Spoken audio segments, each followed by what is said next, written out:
Buenas tardes.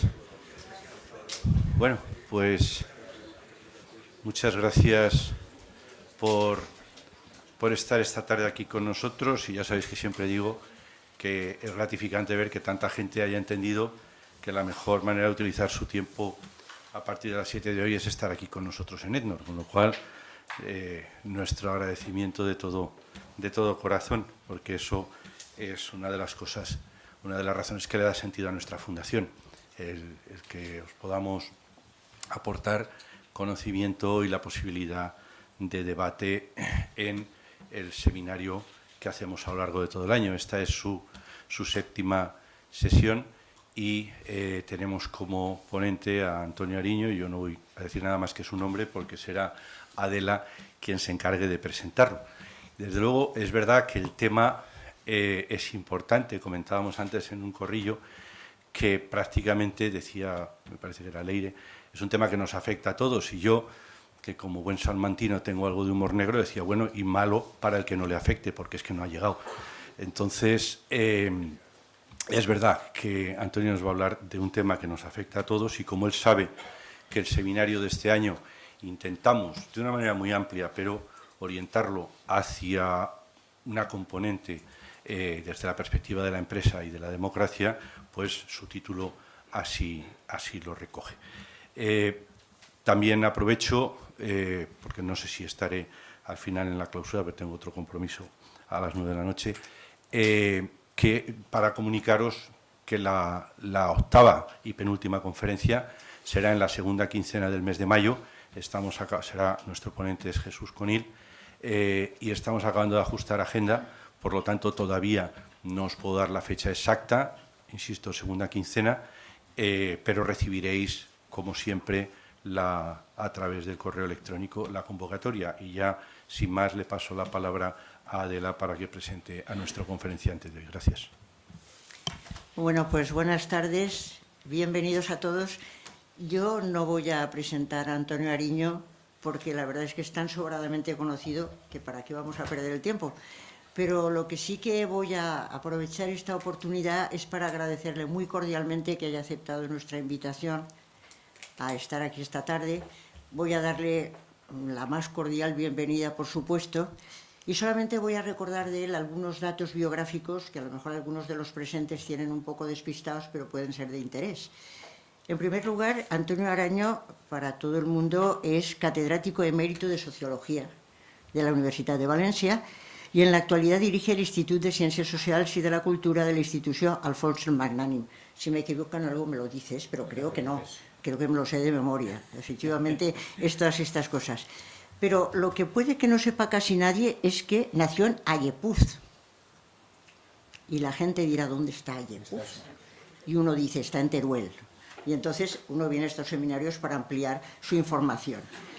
Efectivamente nació en Ayepuz, pero después estudió geografía y historia en la Universidad de Valencia, y entonces se licenció en principio en esto y después se doctoró en sociología.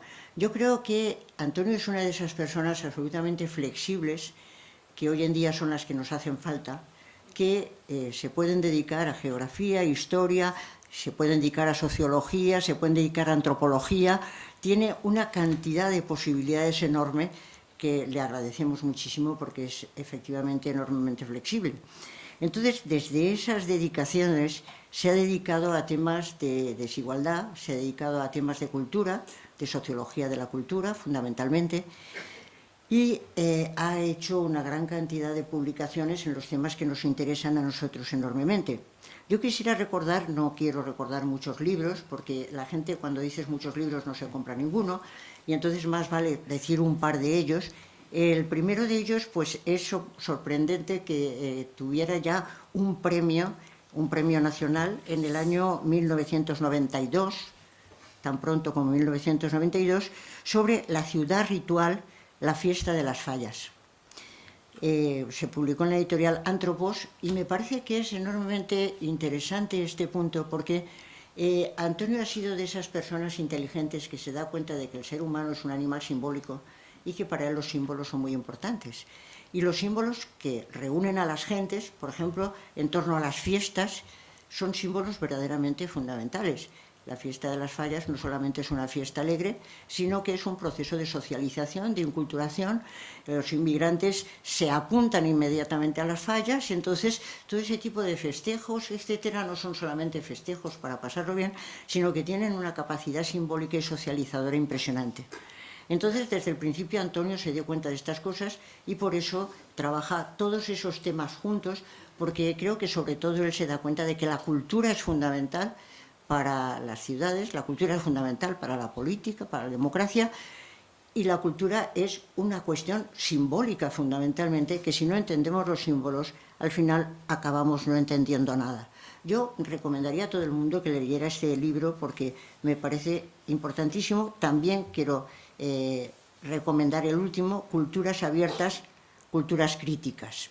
Aquí ya cambiamos de tercio y no vamos a la cosa tan festiva, sino que vamos a las culturas que tenemos que vivir ahora, que son abiertas y críticas, que tienen que contar con las fiestas y tienen que contar también con esa capacidad crítica que no deberíamos de quitarnos, al menos desde que empezó el proceso de Ilustración.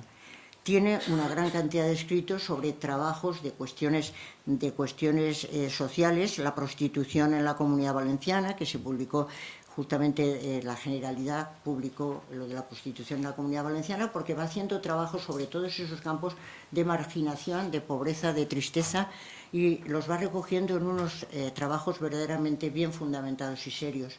Yo creo que lo que necesitamos para cambiar la sociedad es ese tipo de gente entregada a unos compromisos de trabajo, como es el caso de Antonio. Además de eso, se ha comprometido, esto es un compromiso distinto, con la universidad. Y a mí eso del compromiso de la universidad me parece muy importante, porque en una ocasión que fui yo a hacer unos papeles allí en el rectorado, me dijeron, tienes que hacer tales papeles y entonces tienes que poner cuántas veces has sido directora de esto, del otro, y dije, yo no he sido nada de eso. Y entonces me dijo el que estaba haciéndome los papeles, y luego escribirás un artículo en El País sobre ética de la responsabilidad. Entonces a mí me encanta que haya gente responsable, que se hace responsable de determinadas cosas, y Antonio ha ocupado todos los vicerrectorados posibles en la Universidad de Valencia, y yo creo que, en fin, yo donde le he conocido más es en el de Estudios y Organización Económica y en el de Cultura, pero ha sido de muchas cosas más porque se ha comprometido con la universidad enormemente. Bueno, como se dice, es una persona comprometida con la universidad, comprometida con todos aquellos lugares que ocupa.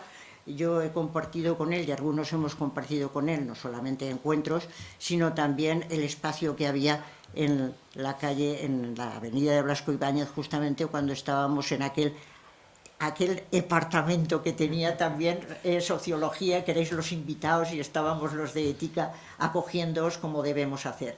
Bueno, para mí fue un verdadero gusto. Antonio es un amigo, lo queremos mucho, y además es una persona verdaderamente entrañable y sabia y buena.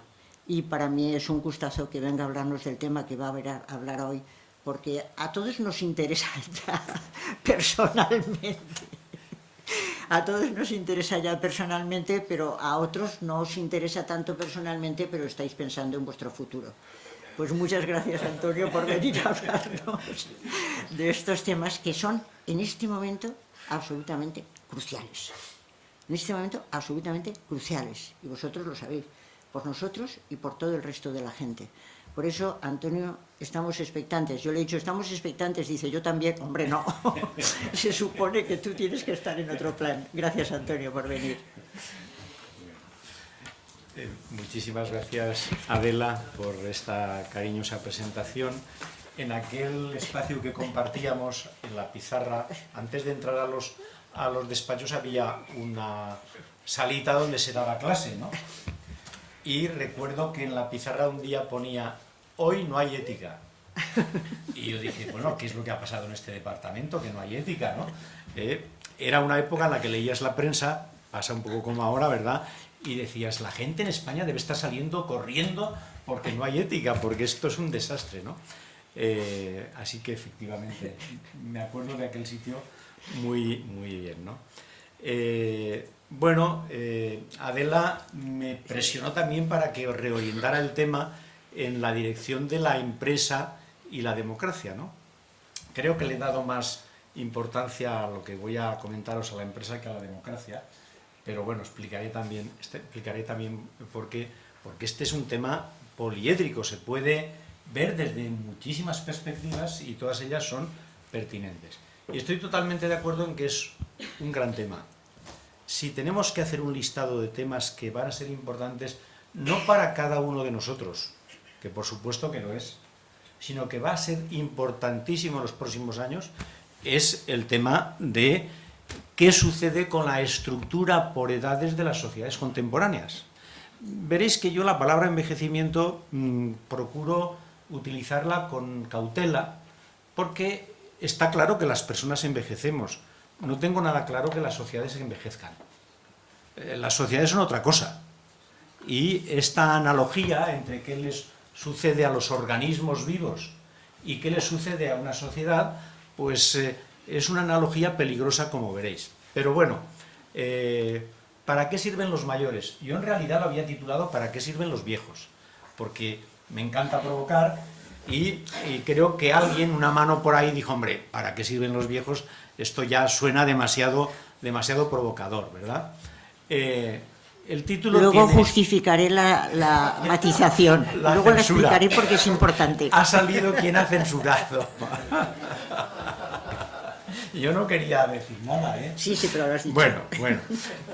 La prolongación de la vida y su incidencia en la empresa y la democracia. Voy a comenzar leyéndoos un texto que está publicado, fue una conferencia de 1905 de una persona importantísima en el mundo de la medicina y la innovación en la medicina, que era el doctor William Osler. Es posible que a algunos os suene, una persona importantísima. Es decir, que no era una persona que no estaba en el ajo de lo que sucedía en el mundo. Fue inventor en realidad de los departamentos de medicina interna en los hospitales y de muchas otras cosas, ¿no? Y le encantaba dar conferencias también, entre otras, a los estudiantes de medicina. Y en este caso es un fragmento un pelín largo, más largo de lo que habitualmente me gusta leer, pero me parece imprescindible, ¿eh? Esto es de una conferencia que da él y que está publicada en un libro que se llama Equanimitas, y dice así él: tengo dos ideas fijas. La primera es la relativa inutilidad de los hombres por encima de los 40 años. Por encima de los 40 años. ¿Hay aquí alguien por debajo de los 40? Bueno, puede parecer chocante, pero una lectura correcta de la historia mundial corrobora esta afirmación. Haced la suma de los logros de la humanidad en acción, ciencia, arte, literatura. Sustraed el trabajo de los hombres mayores de 40, y aunque perdamos grandes tesoros, incluso tesoros valiosísimos, estaríamos prácticamente donde hoy estamos. Es difícil nombrar una conquista del intelecto grande y de largo alcance que no haya sido hecha por un hombre a cuya espalda el sol estuviera todavía brillando. El trabajo efectivo, promotor, vivificante para el mundo, se hace entre los 25 y los 40 años de edad, estos 15 años dorados de plenitud. Modificando un viejo refrán, un hombre es moralmente sano a los 30, mentalmente rico a los 40 y espiritualmente sabio a los 50 o nunca más. Fijaros, a los 50 o ya no hay remedio. Se debe animar a los jóvenes y se les debe permitir todas las oportunidades posibles para que muestren lo que llevan dentro. Esta era la primera idea fija que tenía. Dice, mi segunda idea fija es la inutilidad de los hombres que han cumplido más de 60 años de edad y el incalculable beneficio que sería para la vida comercial, política y profesional si por norma la gente dejara de trabajar a esa edad. Pero el artículo sigue y entonces evoca un texto de un escritor británico, Anthony Trollope, muy interesante, que escribió una novelita pequeña que se llama El periodo fijo. Y en esta novelita pequeña, él la cuenta y os invito a leerla, Trollope dice que se inventa una isla, Británula, en la cual la gente, cuando cumple los 60 años, el día que cumple los 60 años, se va a vivir a la isla de Británula. para entrenarse durante un año a morir. O sea que a los 61 uno tiene que estar en el otro barrio. O sea, de preparar y al otro barrio. Bueno, pues esta era la segunda idea fija, como veis, del doctor Osler, ¿no? Creo que tenía las cosas muy claras. Una gran proporción de los males pueden atribuirse a los sexagenarios. Casi todas las grandes equivocaciones políticas y sociales, todos los peores poemas, la mayoría de las malas pinturas, la mayoría de las malas novelas y no pocos de los malos sermones y conferencias. Se despachó a gusto, ¿verdad? Bueno, la conferencia sigue, pero creo que valía la pena comenzar con ella porque estamos hablando de 1905. ¿Cuál era la esperanza de vida en España en 1905? Entre 35 y 40 años. Esto nos viene muy bien porque ya desde el principio conviene que distingáis, si no lo tenéis claro, entre esperanza de vida y longevidad. La esperanza de vida es una media estadística que tiene distintos cálculos en el momento del nacimiento, a los 60, a los 65 años, a los 80, a los 85, la podemos calcular en cualquier momento, pero es una media estadística. Pensad que en 1900 todavía morían muchísimos niños en el momento del parto y en el primer año. La mortalidad infantil era altísima. No tenéis más que mirar hacia vuestras familias. Yo miro la mía y inmediatamente tengo los nombres de niños y niñas que murieron en los múltiples partos que tenían las mujeres y que también morían como consecuencia de esos partos. Mi abuela. Por lo tanto, aunque había personas que llegaban a los 80 años en 1900, la media estadística de la esperanza de vida eran 35 o 40 años. ¿Cuál es la esperanza de vida en actualidad en España? 83 años. Un pelín más baja para los hombres, un pelín más alta, 85 para las mujeres. Y sigue creciendo. Después del COVID, que fue un momento en que, como sabéis, actuó especialmente de forma dura con las personas mayores y muy especialmente en las residencias, pero después del COVID la esperanza de vida no ha dejado de crecer. Se calcula que crece 3 meses por año vivido. ¿Vale? Seguirá creciendo. Así es que esto significa que se ha duplicado la duración de la vida en un siglo. Algo que no había sucedido nunca en la historia de la humanidad y que no le sucede a ninguna otra especie u organismo vivo. Pensad la revolución silenciosa, imprevista. El doctor Osler no había previsto que pudiera suceder nada de esto. Los utopistas del siglo XIX, que hubo muchos, nadie pensó en que pasaría algo parecido. Bueno, pues es una verdadera revolución en todos los terrenos, biológica, social, etcétera, etcétera. Pero, en realidad, yo voy a hablaros de 2 revoluciones. Esta es una primera que caracterizaré ahora, y hay otra segunda. La longevidad es una medida diferente de la esperanza de vida. Cuando hablamos de una persona longeva, queremos decir que es una persona que ha durado muchos años, que ha vivido muchos años. Con que haya una sola persona en la especie humana que haya llegado a 123 años, y la ha habido, podemos decir, aquí no tenemos nada que ver ni con Matusalén, ni, ¿verdad? Estamos hablando de personas registradas seriamente, ¿eh? Bueno, pues con que haya habido una sola persona cuyo registro desde el momento del nacimiento nos permita decir que ha vivido 123 años, esta es la longevidad de la especie humana. ¿Me entendéis? La longevidad habla de la duración de la vida de los individuos. La esperanza de vida habla de la media estadística de la sociedad. Y es muy importante que diferenciemos las cosas. En la longevidad se han producido, en los 124 años que llevamos desde 1900 años, desde el año 1900, se han producido 2 revoluciones. La primera la voy a llamar expansión de la vida, porque ha tenido que ver fundamentalmente con cosas muy sencillas. Primera, mejor alimentación, y especialmente de las mujeres. Segunda, agua limpia, sanidad, higiene. Algo que en la ciudad de Valencia, en 1850, os podría contar anécdotas de la ciudad de Valencia de 1850. El día de gloria, Cuando entraban en el momento en que tocaban las campanas a gloria, entraban los productores de la huerta a vender sus productos, la gente tiraba la basura por el balcón, ¿vale? Por lo tanto, la higiene fue fundamental. Luego vinieron las vacunas y mucho más tarde la penicilina. Pero los dos factores fundamentales fueron mejor alimentación e higiene. Nada que ver con intervención en el código genético. La expansión de la vida ha tenido que ver cómo potencialidades que tenían los seres humanos, cuando han cambiado sus condiciones básicas de alimentación, higiene y algunos elementos de sanidad, se ha expandido. Y se ha expandido, pues ahora mismo hay en España 19.000 personas centenarias o supracentenarias. Y 19 millones de personas, el 20%, tienen más de 65 años. 19 millones de personas. Se dice pronto, ¿verdad? La inmensa mayoría de las personas que mueren en el hospital mueren por encima de los 65 años.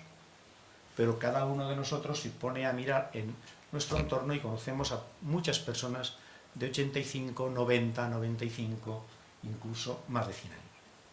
Esta es la gran revolución de la expansión, que como primera característica tiene, como ya veis, esto que he denominado el incremento de la longevidad. Me gusta decirlo incluso con otra expresión, más provocadora aún: democratización de la longevidad. Solo algunos eran longevos.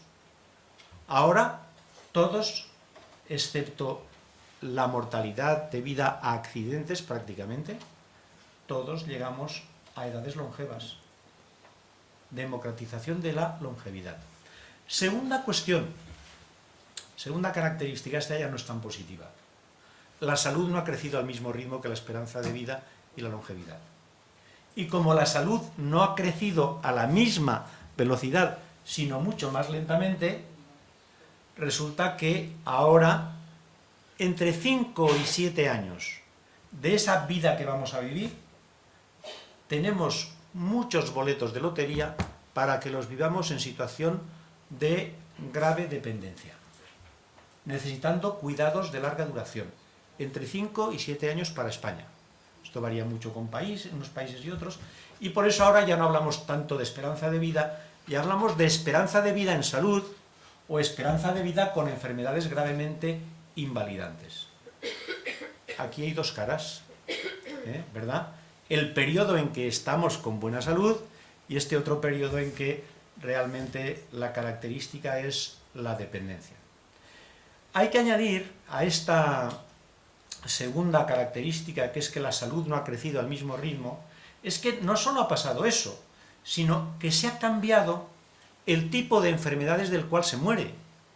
Fundamentalmente, pensad, la tuberculosis y otra serie de enfermedades que eran básicamente infecciosas, neumonía, etcétera, etcétera. Hemos pasado ahora a lo que se llama prevalencia de enfermedades crónicas degenerativas.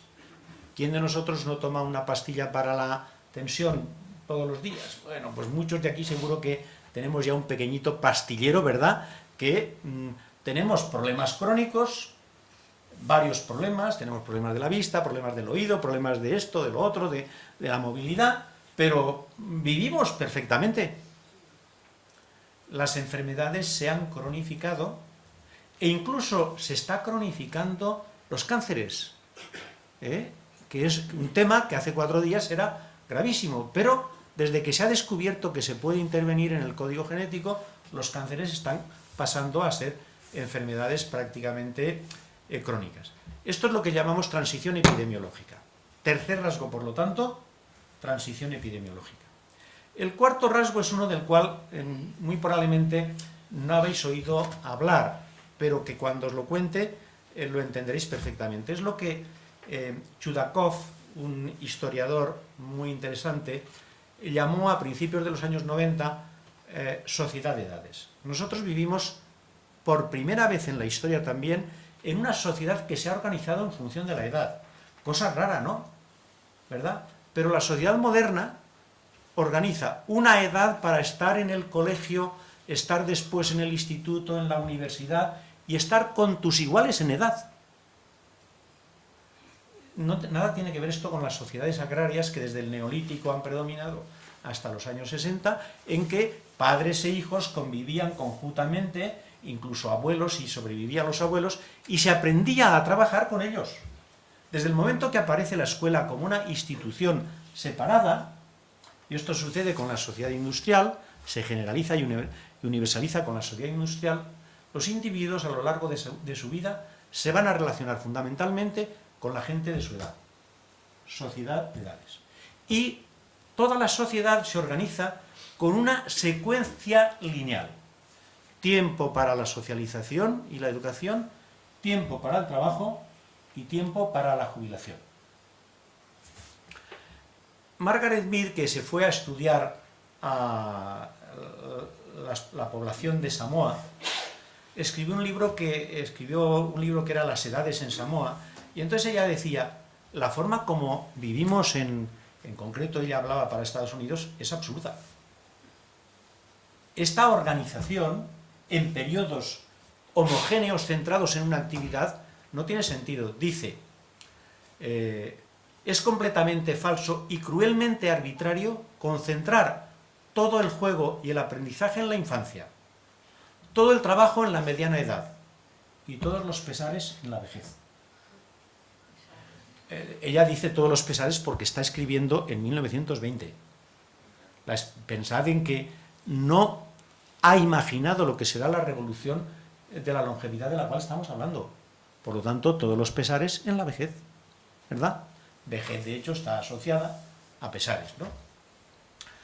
Bueno, pues ahora se acaba de publicar un libro en castellano, que es un autor hispano, pero enseña en Estados Unidos y publica fundamentalmente primero en Estados Unidos.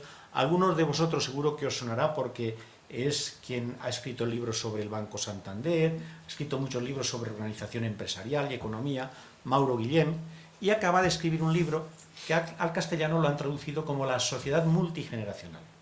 Bueno, pues en este libro él recoge, aunque no ha leído a Chudakov, y lo cual yo le echo en falta porque Chudakov fue un pionero en los años 90 al hablar de sociedad de edades, pero él dice que efectivamente esta secuencia lineal de la organización de la vida, el trabajo y la vejez no tiene sentido, genera tantas tensiones que viviríamos todos mucho mejor, todos, a todas las edades, si esta organización se suprimiera y fuéramos hacia una sociedad multigeneracional.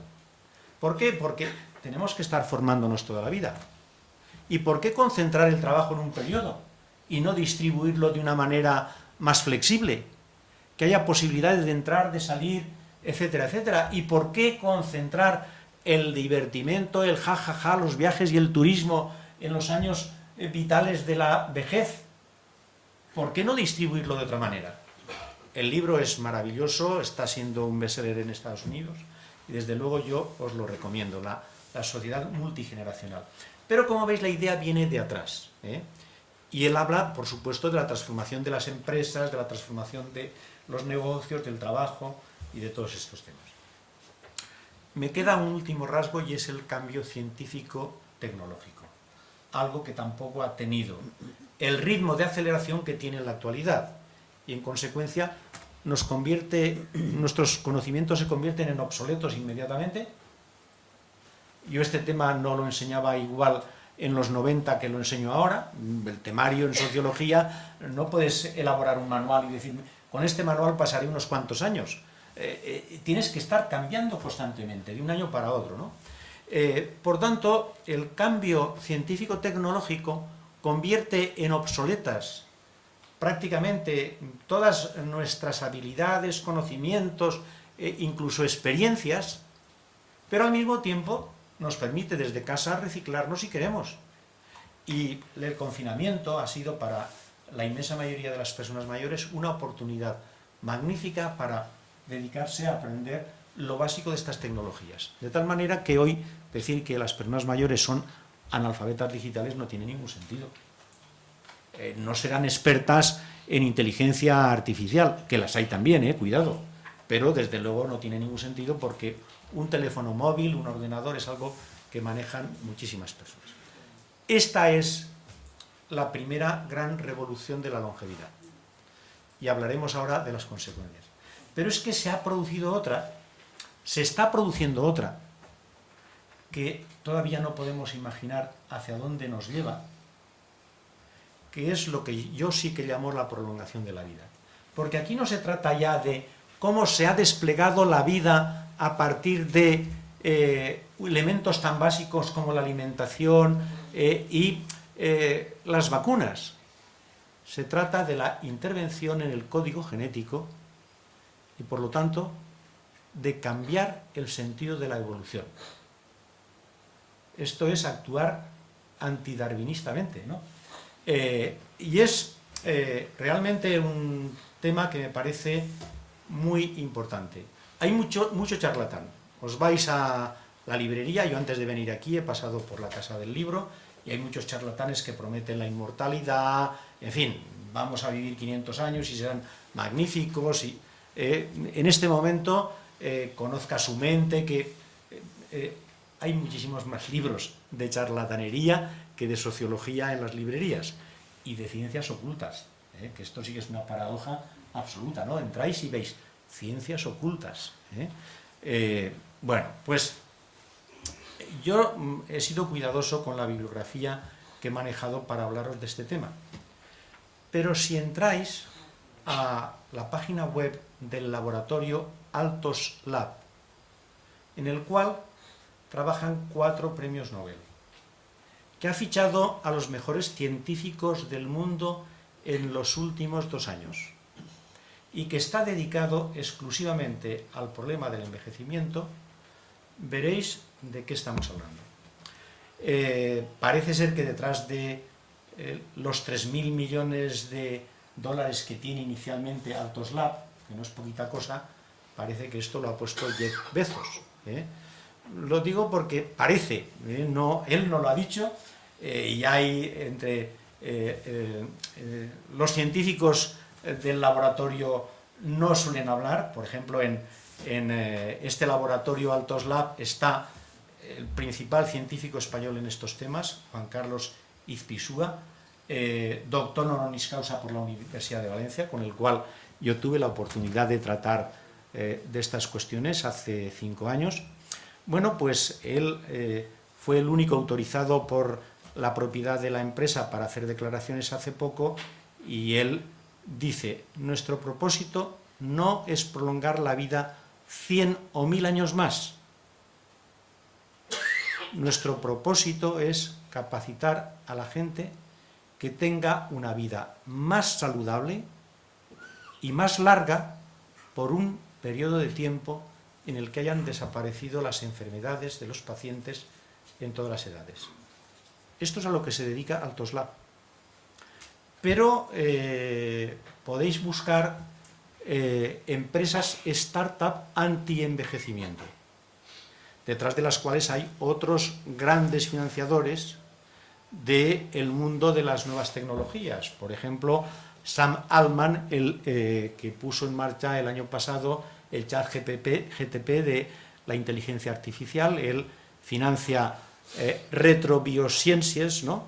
Pero hay muchísimas empresas. Es un poco para casi hacer una investigación exclusiva sobre estas empresas y ver qué es lo que piensan y a lo que se dedican.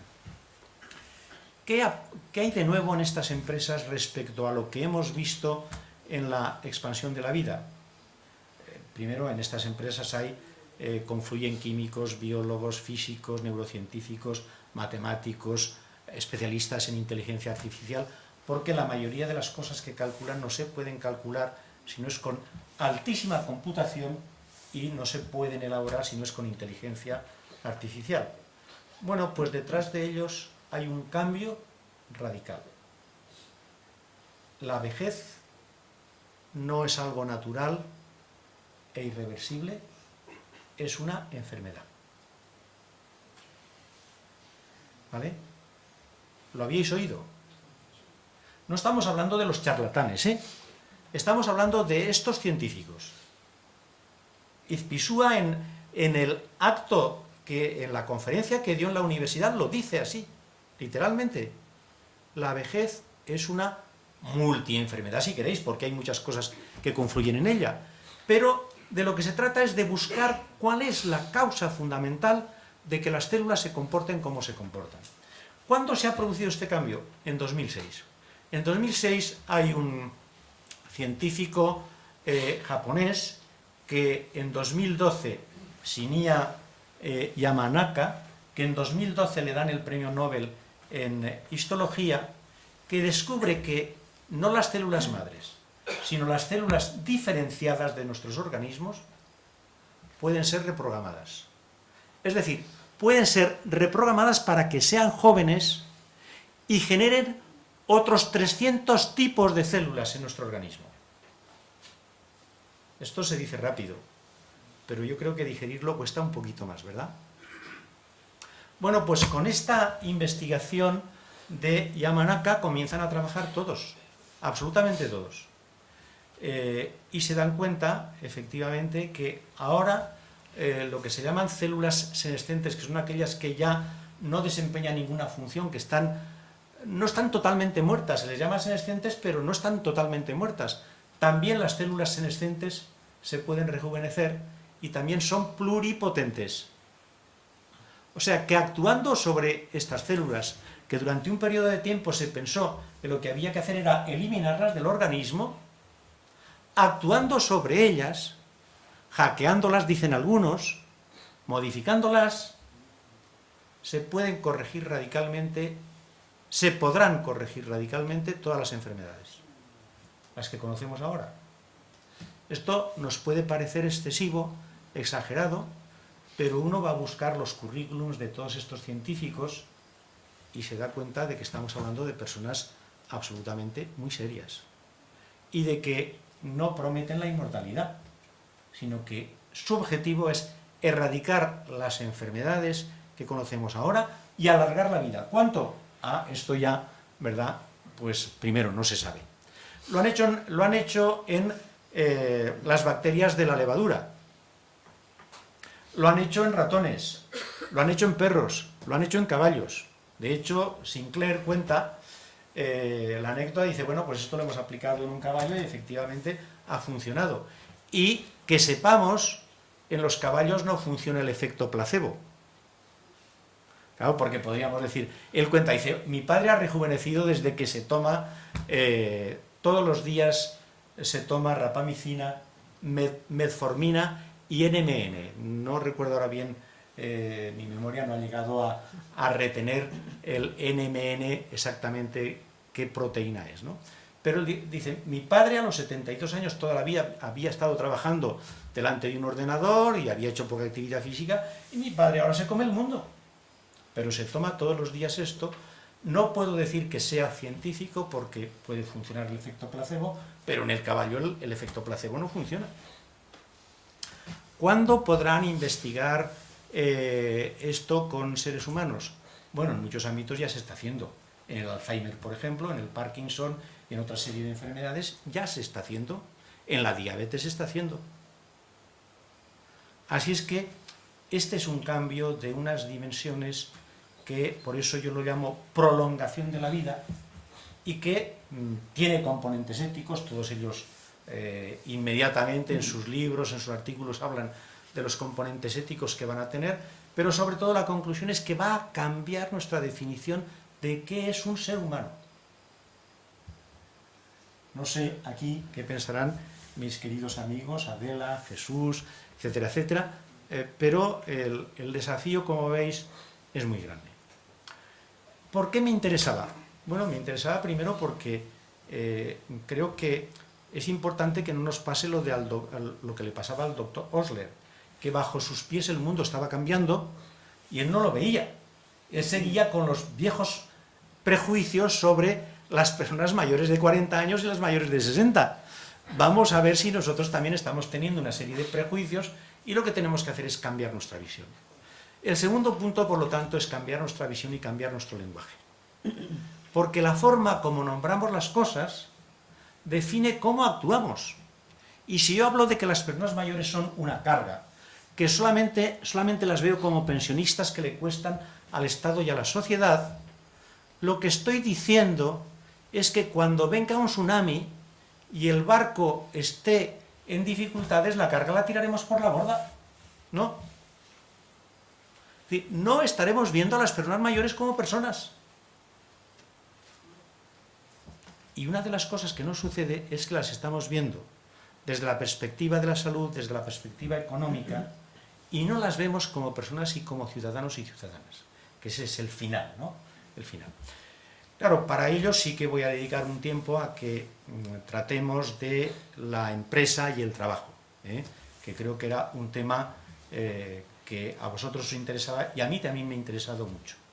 Para esta segunda parte, en la que tendríamos que tirar por la borda muchos mitos, el mito, por ejemplo, de que es importante que las personas mayores se jubilen porque donde una persona se jubila entrará a trabajar una persona joven y hay muchas personas jóvenes en el paro. Esto es falso, completamente falso, lo saben todo el mundo, se sabe en las empresas, se sabe en la sociedad, pero sigue funcionando esta idea y entonces, no, que las personas se jubilen y la jubilación sea forzosa.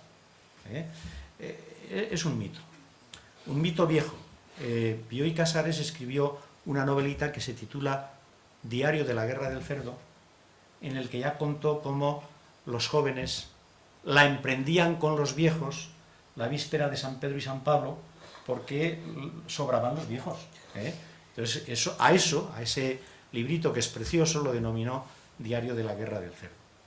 Otro mito que está muy presente en nuestras sociedades, ya lo he comentado, es el de las personas mayores como coste-carga, porque no se quiere ver cómo contribuyen al bienestar social, ellas, en qué medida son productoras, y ahora lo trataré, y sobre todo no deja de ser paradójico, una vez más, que en un mundo en que nos encontramos con líderes políticos, económicos o religiosos que están por encima de los 80 años, ¿verdad?, y que van a mantenerse en la carrera presidencial, sin ir más lejos, cuando se trata de otras personas mayores sí que son un coste y una carga. Luego, no es la edad, ¿verdad?, lo que está en juego aquí.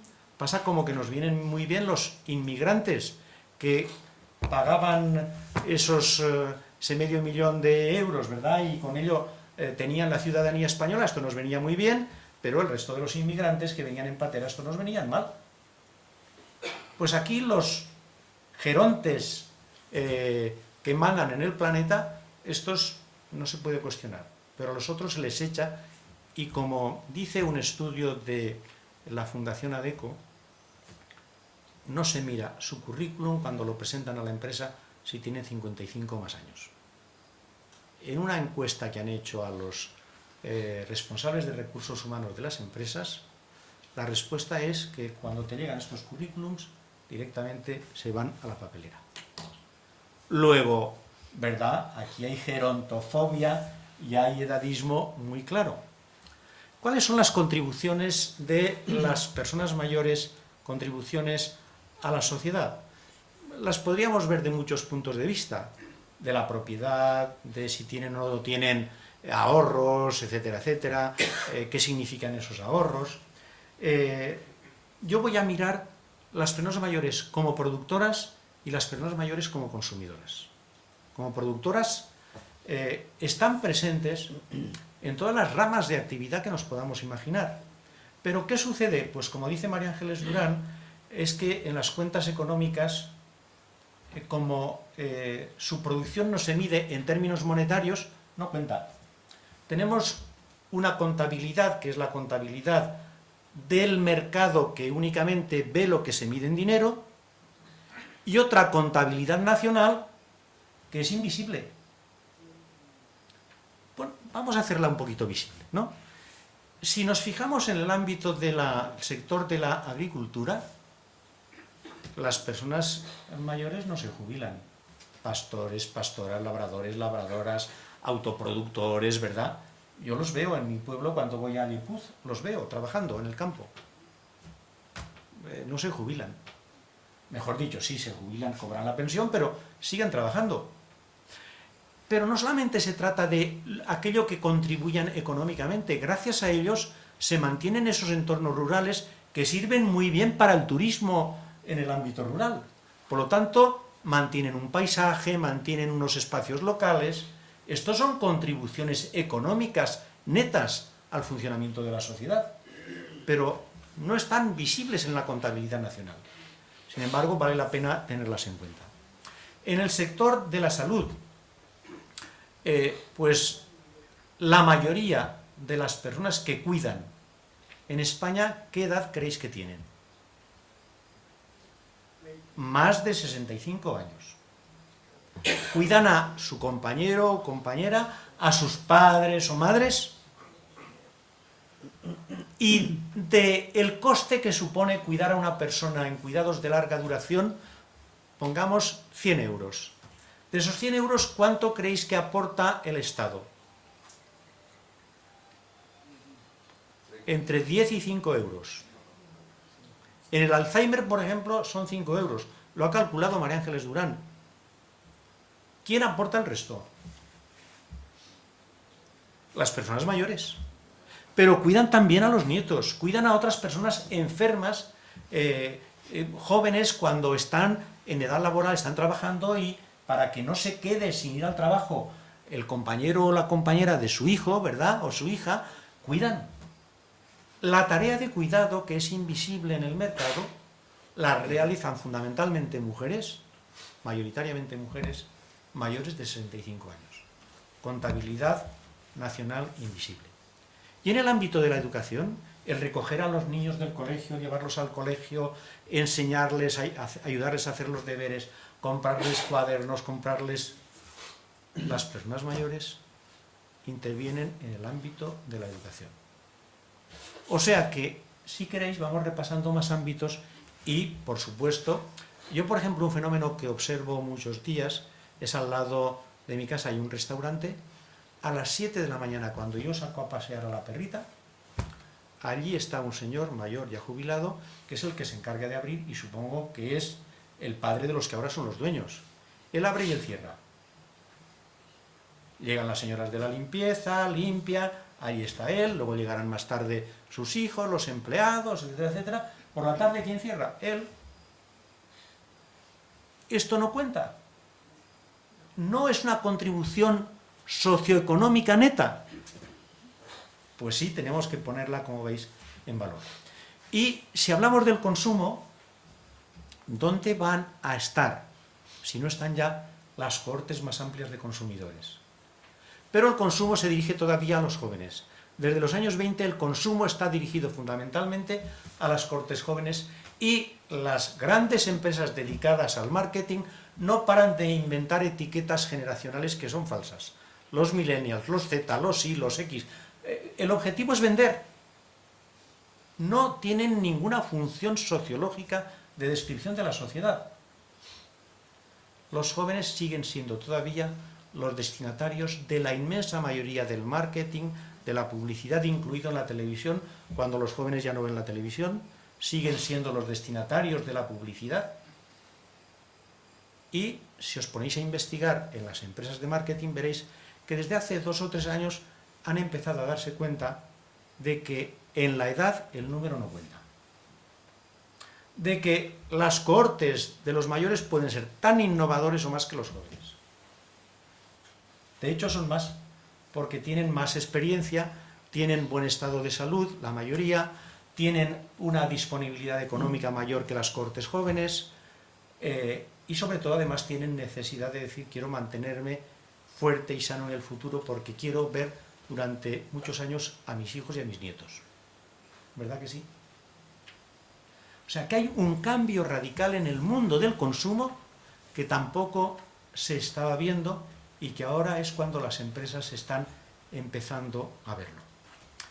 Daría, como veis, cada uno de estos apartados muchísimo de sí, pero tengo que ir tratando de ir cerrando, ¿no? Siguiente punto, lo que se llama talento senior. Ahora está de moda el talento senior, ¿no?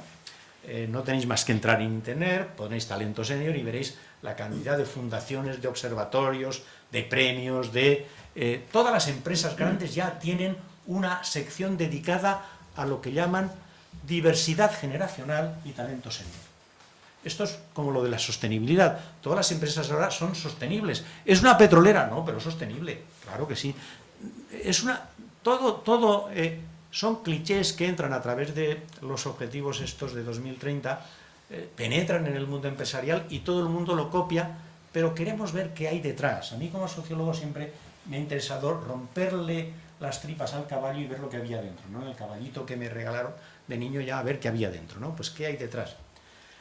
Bueno, de entrada hay un discurso razonable, y es que tenemos que cuidar a las personas que tienen entre 55 y 65 años, esto es lo que llaman talento senior, a las personas que están en edad laboral, tenemos que cuidarlas, tenemos que recuperar a aquellas que han sido expulsadas del mercado de trabajo, porque va y resulta que pueden ser valiosas, tenemos que descubrir el valor que nos aportarán, tenemos que ayudarles a formarse en nuevas competencias y habilidades, aunque en competencias sociales y emocionales suelen ser mejores que los más jóvenes, y cada vez las competencias sociales y emocionales son más importantes, ¿verdad? Pero, hombre, en nuevas tecnologías no están a la última en inteligencia artificial. Hay alguna empresa que ha inventado el mentoring inverso, me parece magnífico. Equipos intergeneracionales en la empresa donde hay grupos de personas de 5 generaciones y que entre ellos se ayudan a reciclarse, a complementarse, etcétera, etcétera. La BMW, por ejemplo, lo hace ya desde hace tiempo. Algunas empresas americanas llevan bastante tiempo haciéndolo. En España está entrando ahora el talento senior. Me parece que es una opción magnífica. Algunos de los informes que he leído, por ejemplo, el último informe que publican la Fundación ADECO, la Fundación SERES y un conjunto de empresas, me parece que serio, está bien hecho y no es meramente palabrería, y que por lo tanto están planteando programas nuevos en las empresas para dirigirse a este colectivo, entre otras cosas porque como está llegando la caída de la natalidad a las cohortes que entran en el mercado laboral, en el futuro también las cohortes más amplias de personas ocupadas van a ser las personas entre 50 y 65 años. Estas van a ser las más amplias.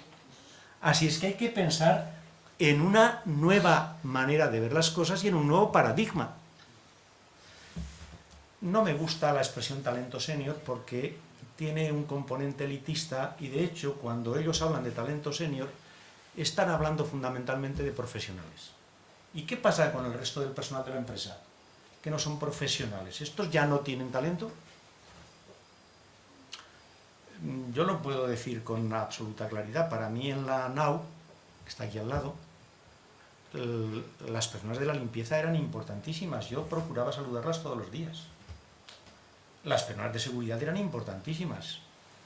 Y en ese proceso de transformación mental que yo llevaba, en un momento decidí que tenía que incorporarlas al equipo, que cada lunes nos reuníamos para planificar las actividades. Sabían de muchas cosas más que nosotros.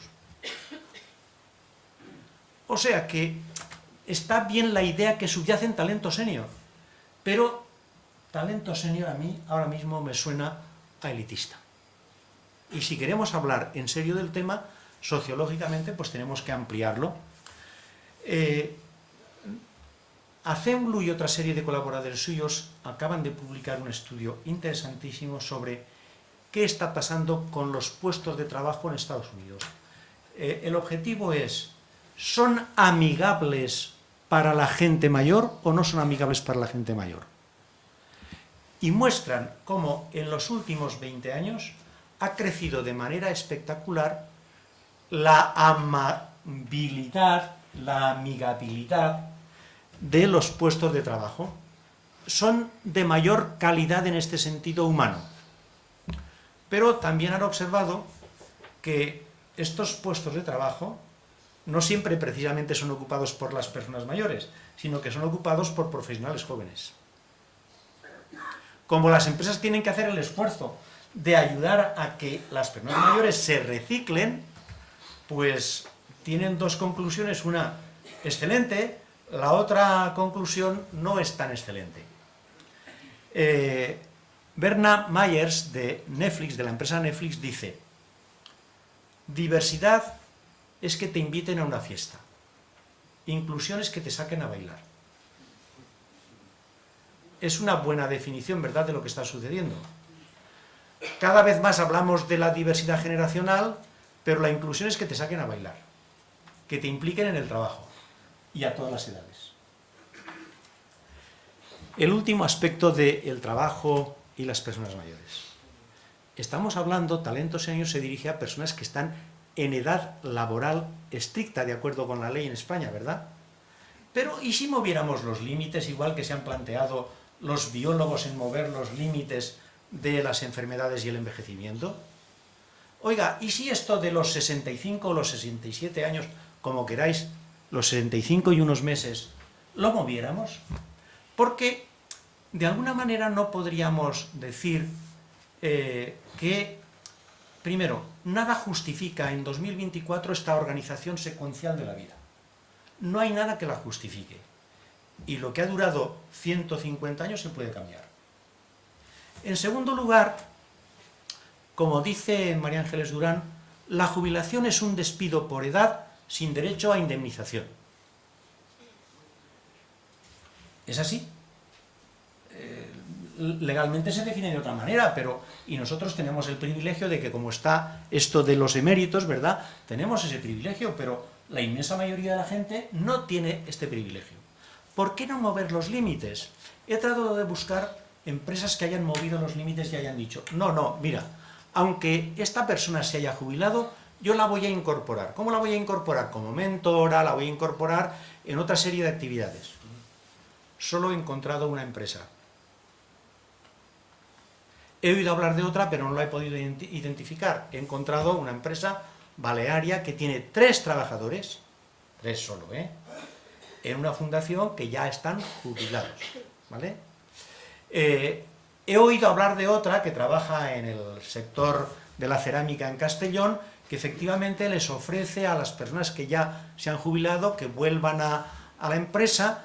En ocasiones se vuelve sin cobrar, en otras se vuelve con una pequeña recompensa, no un salario, porque en definitiva, para muchas personas lo importante ahí ya no es tanto la recompensa económica, sino la recompensa social, el sentido de utilidad que tienes y la recompensa personal de sentirse autorrealizado.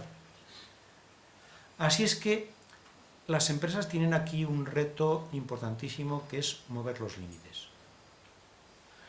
Ni en todos los puestos de trabajo, ni todas las personas van a poder seguir trabajando todo el tiempo que quieran, porque hay trabajos que son muy duros física o mentalmente, ¿verdad? Esto lo sabemos.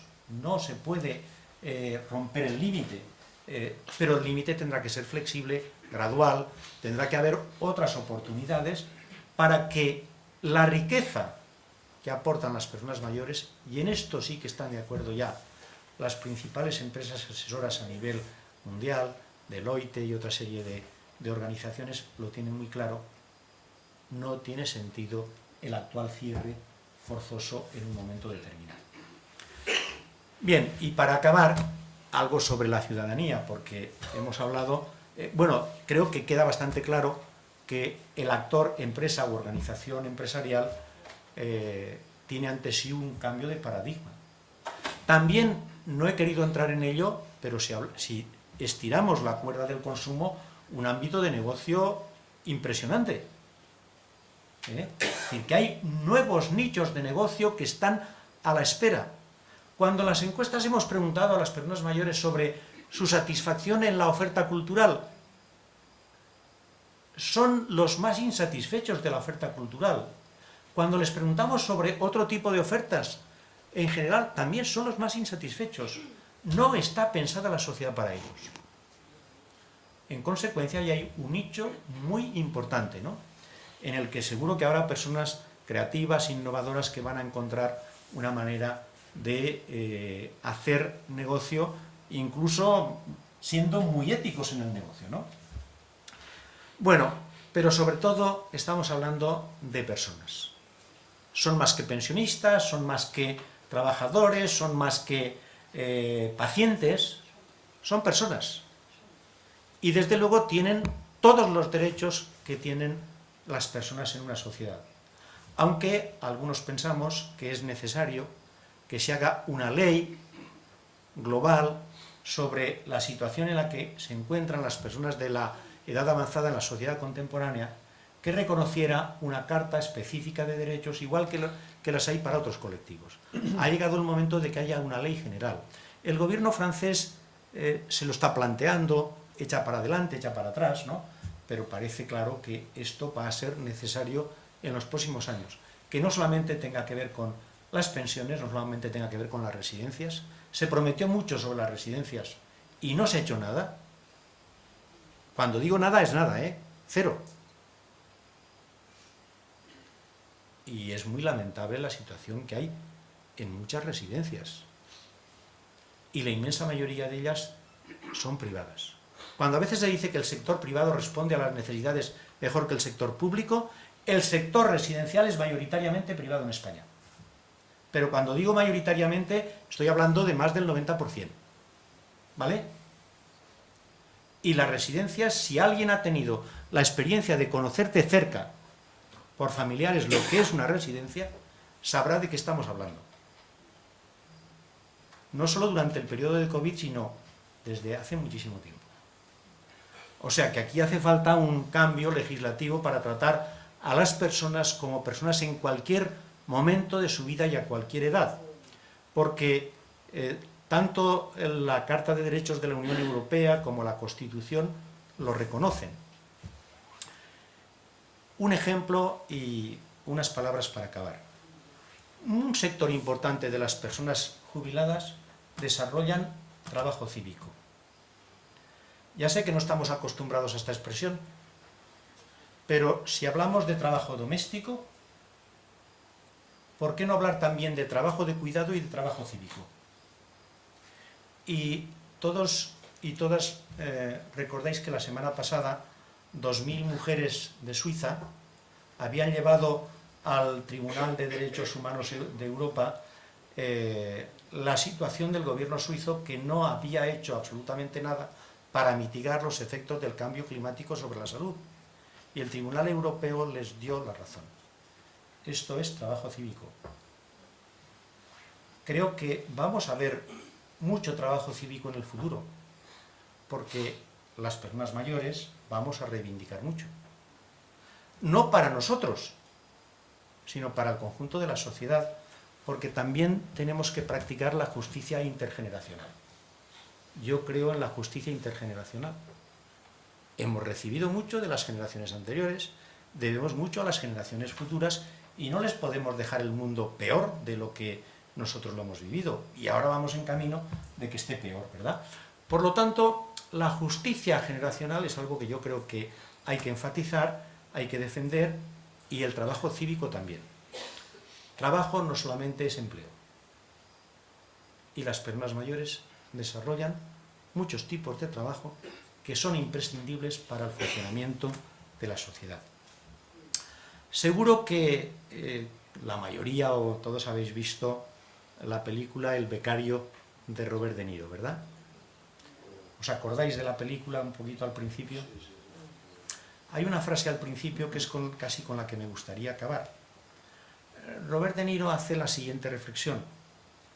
Los músicos no se retiran. Siguen componiendo música y tocando música mientras les sale la música del alma. Y añade, yo todavía estoy lleno de música. De eso estoy seguro. ¿Quién de las personas que estáis aquí no estáis llenos de música, con independencia de la edad que tenéis? ¿Así? Bueno, depende del momento, ¿verdad? Depende del momento, pero la música vuelve. Está ahí y la música vuelve, ¿no? Si me permitís, esto no lo tenía previsto, pero contaré una vieja historia que creo que es muy bonita, ¿no? el diablo iba detrás de una mujer mayor, ya tenía más de 80 años, en una aldea. Y un día esta mujer se va, vivía sola, y bueno, pues el diablo siempre la estaba vigilando y observando, ¿no? Y un día no tenía leña para calentarse y para hacer la comida, y se va al monte y hace un brazado de leña, se lo carga al hombro y vuelve hacia casa, y el demonio la estaba viendo y dice: no llegará a casa, no va a llegar a casa, esta es la mía. En un momento determinado la mujer se para y coloca el brazado de leña al lado y se pone allí a descansar. Y el diablo dice: está claro, no aguanta más, no puede llegar a casa. Y el diablo se asoma, y la mujer lo ve y dice: ven para acá, ven para acá.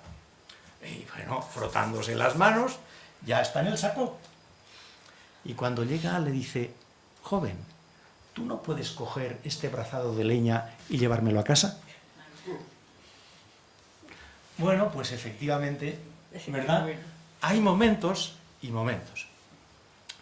El futuro lo hemos de configurar nosotros para que toda la música que suene y llevamos dentro haga mejor la sociedad en la que vivimos. Muchísimas gracias.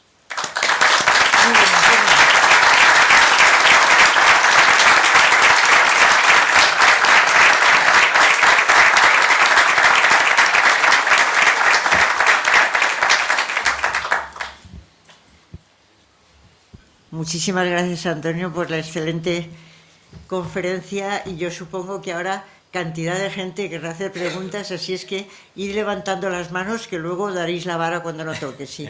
Buenas tardes.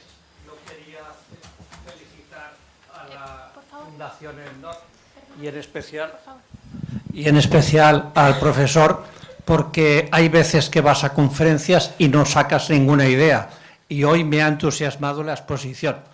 Le estaba diciendo a doña Adela a la entrada que acababa de leer un libro que me había impresionado, y es un libro que me hizo pensar.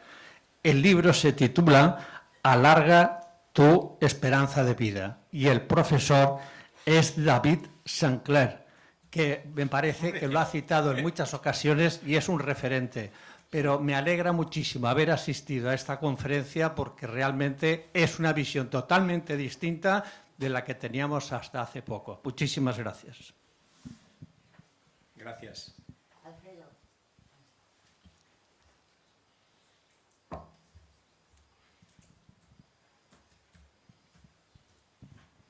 En primer lugar, Antonio, muchísimas gracias. Y en segundo lugar, hay una palabra que no ha aparecido en toda la noche, que a mí cada vez que la oigo, las tripas y el endocén se me revuelve total y absolutamente, y es que todavía ni la academia ni los sociólogos han sido capaces de suprimir del vocabulario la palabra clases pasivas. ¿Hasta cuándo hemos de mantener y hemos de pensar que somos clases pasivas? A mí me llegan cartas de un ministerio de clases pasivas, y a todos, a la gran mayoría que estamos aquí. ¿Para cuándo? ¿Para cuándo podrá desaparecer esa palabra? Ayudarnos, por favor. Antonio, has hablado de la puerta de los colegios, has hablado de los viajes, has hablado de la producción de la clase, el esfuerzo de las clases mayores durante toda la pandemia. ¿Cuántas familias se hubieran deshecho si no hubieran sido acogidos por la gente mayor? ¿Eso es pasivo? El que la educación se mantenga en este país gracias a los padres que van, de los abuelos, perdón, que van a llevar a los colegios para que los padres puedan trabajar, ¿eso es pasivo? Por favor, un poco de respeto. Tienes toda la razón, como ves yo no la he utilizado. Al contrario, creo que el objetivo precisamente es mostrar eso. Y aquí con el lenguaje nos está pasando de alguna manera como ha sucedido con otros colectivos, ¿verdad? Yo, Adela lo sabe, pues, y tú también, Alfredo. Yo estuve trabajando con un colectivo de discapacitados hace muchísimos años ya, mucho tiempo, y recuerdo, y lo utilizo muchas veces en clase, cómo el lenguaje que habla de la identidad de las personas se vuelve obsoleto, y no sirve aquello que decía de Wittgenstein, que hay palabras que en algún momento hay que cogerlas, sacarlas del uso corriente y llevarlas a la lavadora, limpiarlas y luego se pueden volver. No, es que no se pueden volver. Estas están ya inservibles, ¿no?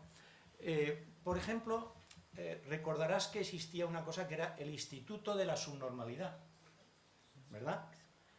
Claro, tú dices en clase las personas subnormales y bueno, sí, las personas eran clasificadas en España en los años 50 y 60 de subnormales, ¿no?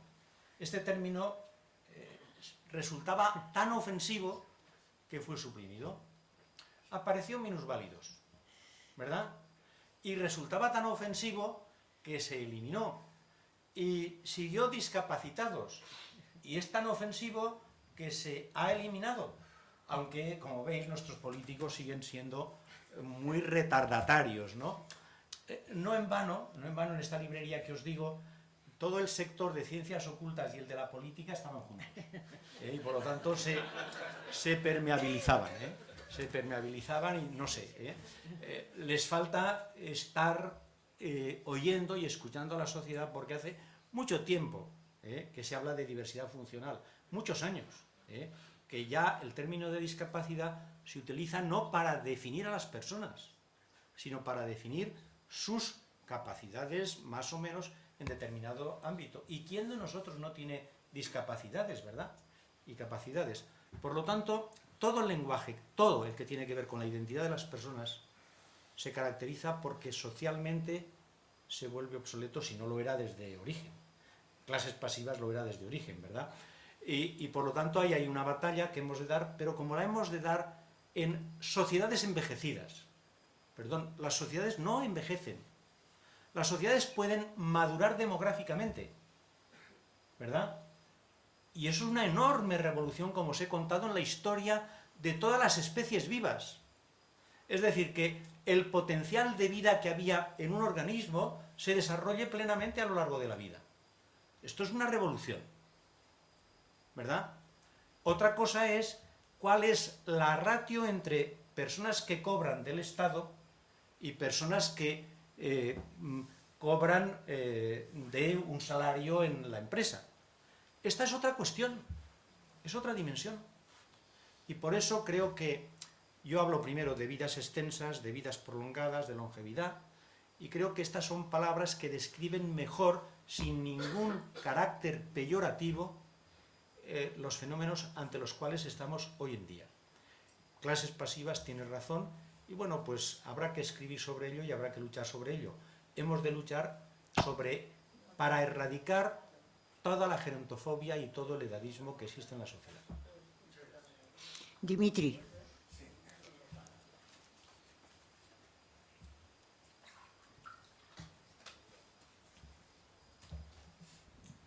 Sí, hola. Bueno, antes de nada, muchas gracias, Antonio. Pues ha sido estupenda, la verdad, la exposición y además no puedo estar más de acuerdo. Pero solo quería contar una pequeña anécdota para que añades a tu lista de empresas que contratan personas más allá de la jubilación, una más. Es que, bueno, yo este mes voy a cumplir 76 años y hace un mes me contrataron una startup cuyo promedio de edad son más o menos 30 años. Y además me han acogido de una manera fantástica. Entonces, pues estoy viviendo esa experiencia. El único problema que tuve es con la seguridad social, porque cuando dije que iba a trabajar, me dijeron, no, pero tú no puedes trabajar menos de tantas horas que la jubilación flexible. Digo, pero esto no tiene sentido. Me dice, no, aquí con la lógica no nos llevamos bien. Esa fue la respuesta al funcionario. Pero en todo caso, lo que sí quería decir es que, bueno, hay un poquito de esperanza. Es decir, hay ciertas personas, y además jóvenes o muy jóvenes, que creo que algunas cosas las tienen claras y están totalmente, digamos, alineadas con ese pensamiento de que, bueno, este tema de, bueno, de la gente pasiva o todas esas cosas no tiene ningún sentido, cosa que creo que es muy obvio, pero que realmente en muchos casos, yo también tengo una cuñada que trabaja en recursos humanos, y me decía, cuando una persona tiene 55 años, pues directamente no miramos el currículum. Y a mí me parecía un horror. Yo le decía, pero ¿de verdad? ¿De verdad? Y me decía, no, porque una persona de más de 50, hombre, ya fuera. Pero bueno, yo creo que hay un rayo de esperanza, porque hay gente, que voy a decir además nombre de la empresa, para que se llama B-Way, está dedicada a una consultora, está creciendo muchísimo en todo el mundo, y pues eso, hace un mes, bueno, me han contratado. Te entrevistaré. Vale. Es nuestro Robert De Niro, ¿verdad? Magnífico. Marita. No, yo, fíjate tú que lo he planteado siempre en términos de innovación que está sucediendo y que va a crecer. Esto va a crecer, sí o sí. Muchas gracias, Antonio, por tu intervención tan lúcida como siempre. Te quería hacer una reflexión y preguntar tu opinión. El mundo en esta ciudad se puede ver perfectamente, pero el mundo de todo tipo de asociaciones, ONGs, fundaciones, todo este tipo de organizaciones sociales están fundamentalmente, en general, integradas por personas pues, de una cierta edad y además mujeres especialmente. Esto significa y corrobora efectivamente que existe toda esa actividad más allá de una cierta edad a nivel de producción y de reflexión. Pero, sin embargo, es muy difícil que la gente joven se implique en este tipo de organizaciones. Yo quisiera saber cuál es tu opinión para cómo salvar ese desencuentro intergeneracional y el trasvase de conocimientos.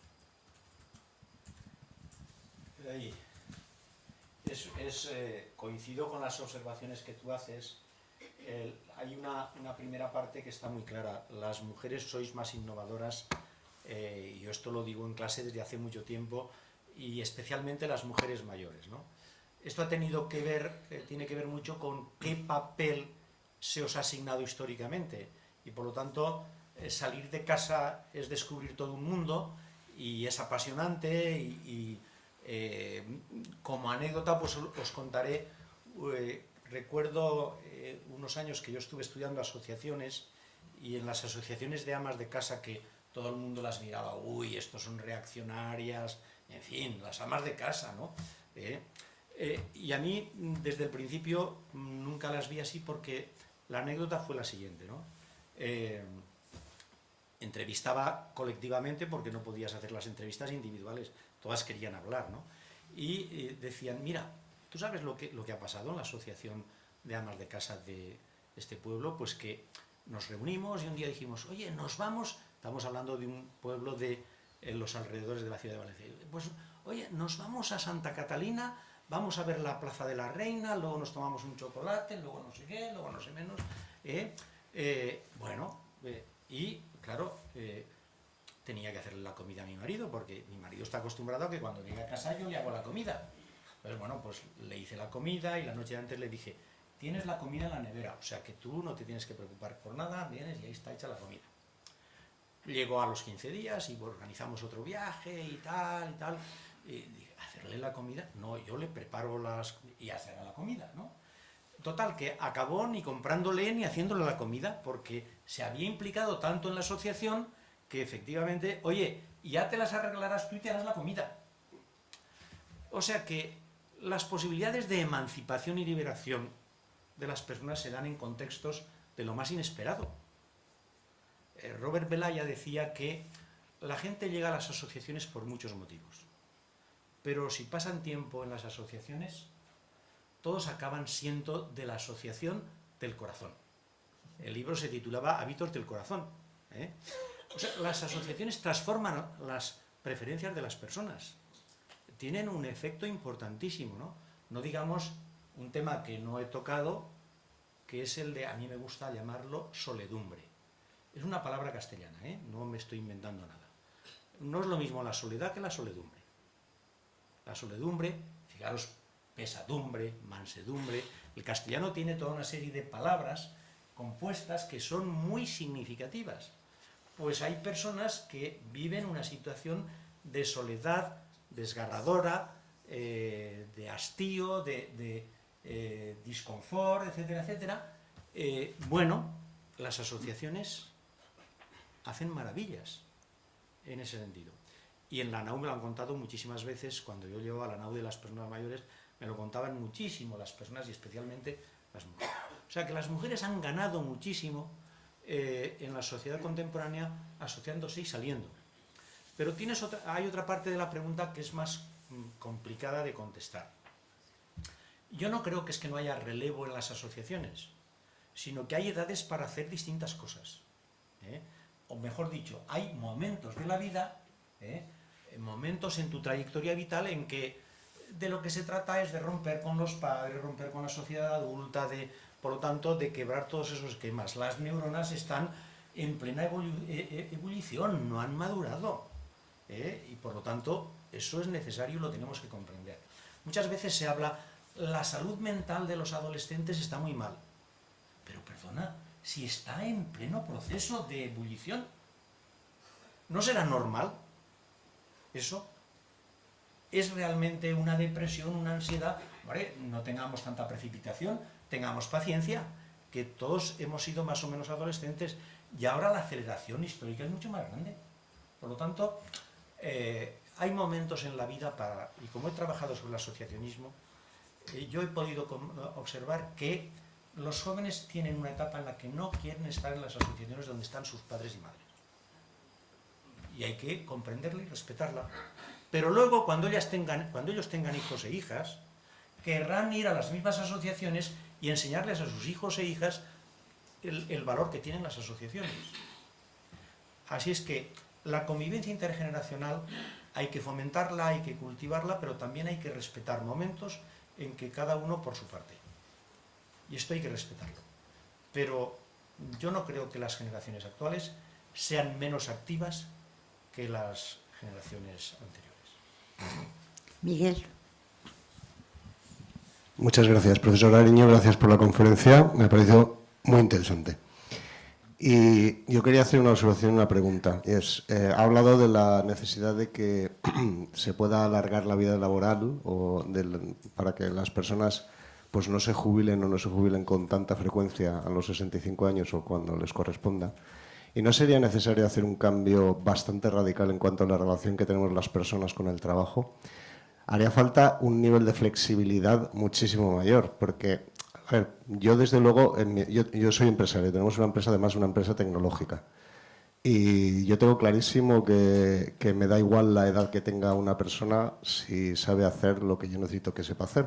Y de hecho, también tengo comprobado que hay determinados puestos que los hace mucho mejor una persona mayor que una persona joven. Por ejemplo, en coordinación de equipos o incluso en relaciones con clientes y similares, pues porque tienen una experiencia mayor y saben mejor organizar y probablemente sepan manejar mejor los equipos sin representar una fuerte competencia para los miembros de esos equipos, ¿no?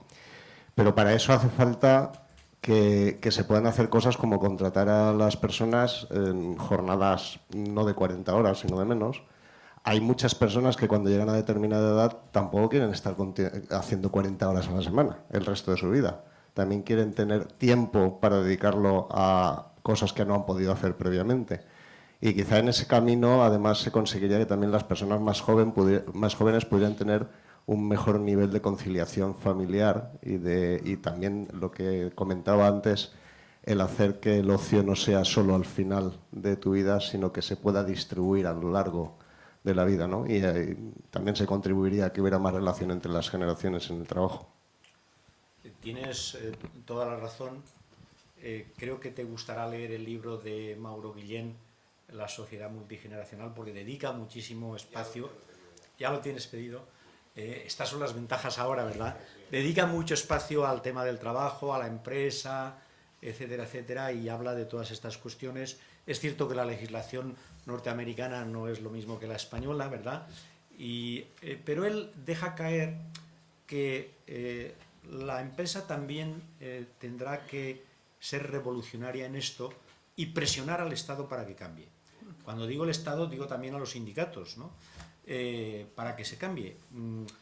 Bueno, es que vamos a entrar, y creo que Mauro Guillén tiene razón, vamos a entrar en cambios que se van a producir sí o sí.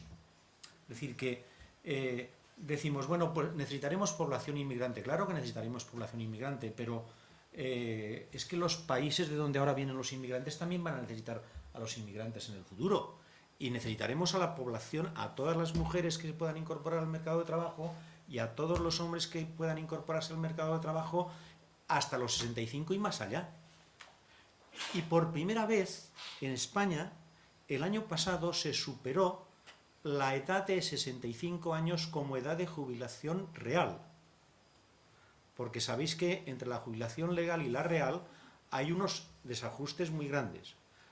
La mayoría de los países europeos hace tiempo que la jubilación real está por encima de la jubilación real.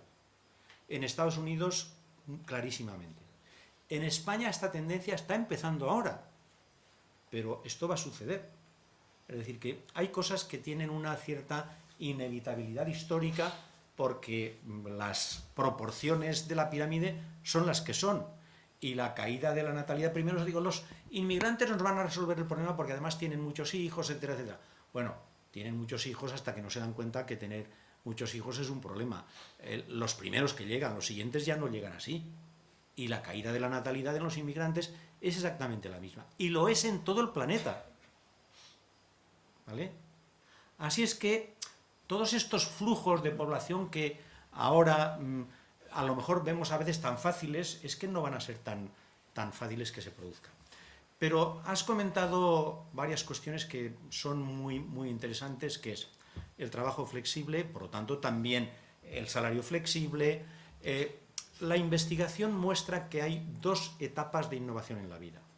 Una que suele ser al principio de haber acabado la carrera y meterte en el mundo laboral, y entonces uno está todavía con esa fuerza de la adolescencia o juventud en innovación, y otro ciclo que se produce entre los 50 y 60 años. Esto es algo que la investigación ahora lo ha mostrado ya con bastante claridad. Pero tú no vas a necesitar siempre gente innovadora. En unos momentos necesitas innovadores, en otros necesitas gente que gestione capital social, capital emocional. O sea que la empresa flexible multigeneracional es una realidad creciente. Es un fenómeno naciente, pero es creciente. Y especialmente pues, en el mundo de las nuevas tecnologías, claro. Ya verás cómo el libro, ya me contarás, pero el libro te va a encantar.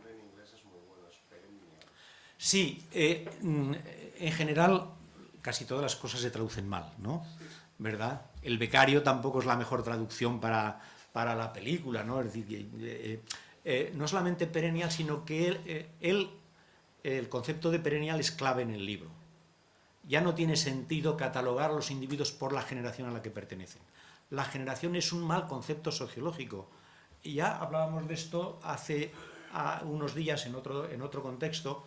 Es más importante conocer los estilos de vida de la gente, sus niveles educativos, etcétera, etcétera, que conocer la edad a la que pertenecen. Porque si me permite solo un segundo, se suele confundir, en la palabra edad metemos tres cosas que son diferentes. Una, la edad cronológica, que no es la edad fisiológica o biológica. Esta es más importante y será más importante en el futuro que la edad cronológica. En segundo lugar, el periodo que estás viviendo. Y en tercer lugar, la cohorte a la que perteneces. En sociología diferenciamos las tres, porque si no las diferencias, estás confundiendo fenómenos. Entonces, bueno, yo creo que estás en un buen contexto y ánimo. También tengo otra persona para entrevistar. En par. Bueno, Antonio, como siempre, súper estimulante, de verdad, tu conferencia. Yo tenía, mi pregunta va en relación a la de Miguel, y es, desde tu punto de vista y tratando de una forma práctica en el entorno empresarial, o un poco, ¿por dónde empezarías, ¿no? ¿Qué crees en qué nos hemos de empeñar más? ¿En cambiar la mirada, el vocabulario, algunas experiencias, digamos que socialmente, en esa transformación social, o es más transformador tratar de cambiar las estructuras económicas que de alguna forma ordenan, ¿no?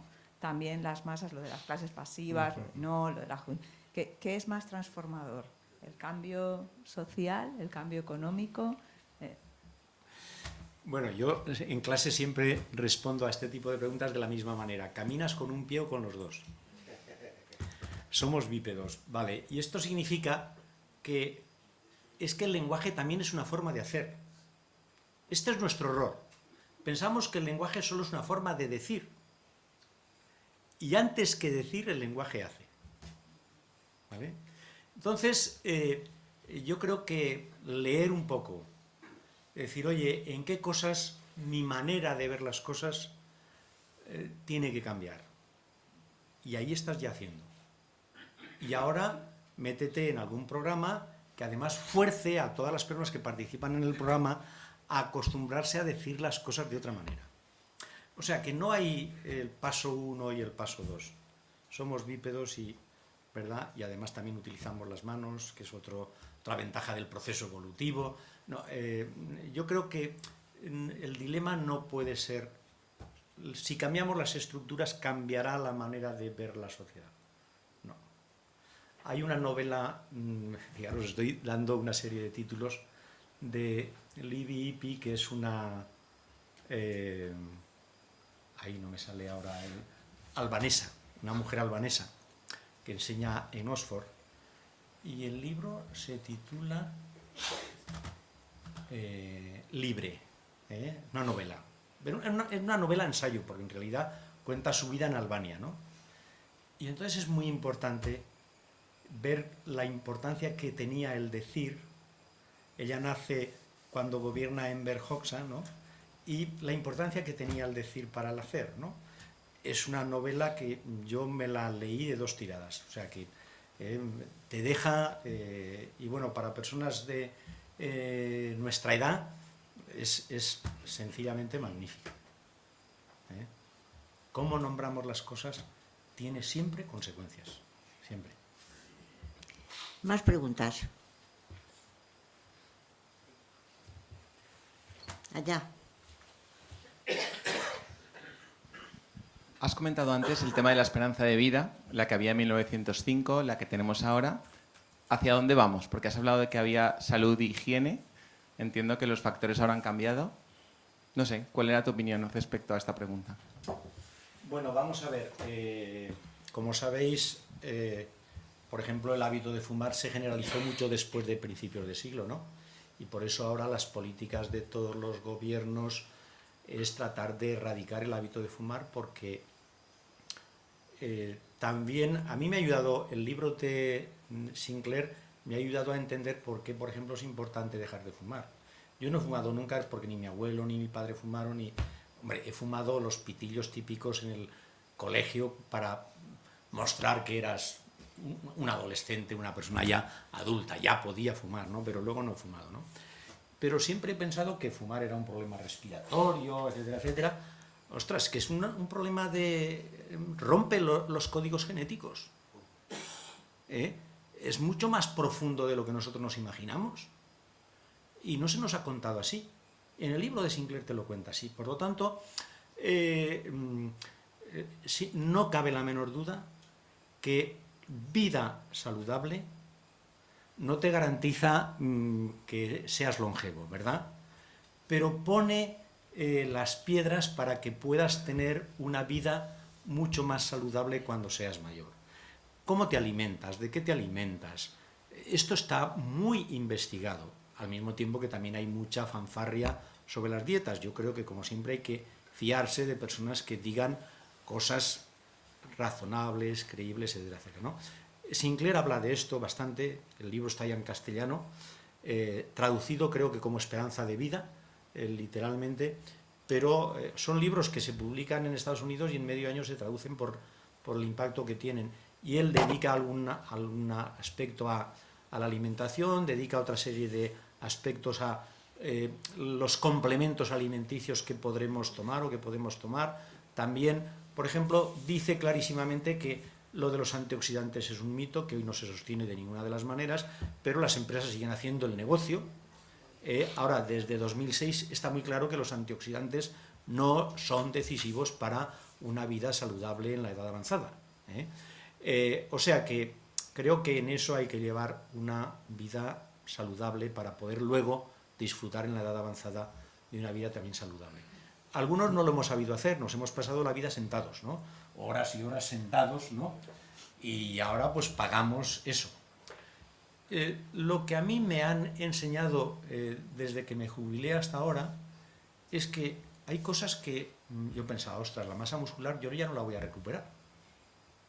Bueno, pues llevo un año yendo al gimnasio y sí la estoy recuperando, ¿verdad? O sea que esta idea de que ya es tarde, pues nunca es tarde. Hay que tener una serie de cuidados y seguramente, como digo, va a haber una serie de compuestos que van a estar certificados por las agencias correspondientes de salud de los países que nos van a ayudar también a tratar temas de la piel, a tratar temas de las neuronas, etcétera, etcétera.